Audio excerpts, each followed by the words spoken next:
In this video you will learn how to connect your Espon XP-2205 printer to your Wi-Fi.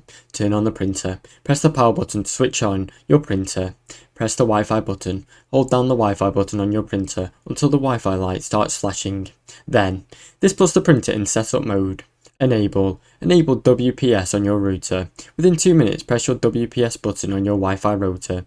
The printer will automatically search and connect to your router. Wait for the connection.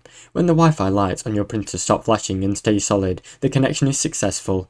This can also be done by searching your Wi-Fi and entering your password.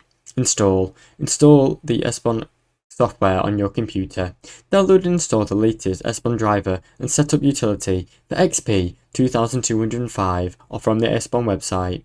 Add the printer to your device. On your computer, go to Settings, Devices, Printers and Scanner, add a printer, and that is for Windows. Or, for Mac, go to System Preferences, Printer and Scanner, then select your Espon XP-2205. Now you know how to connect your Espon XP-2205 printer to your Wi-Fi. Thanks for watching. Don't forget to like and subscribe.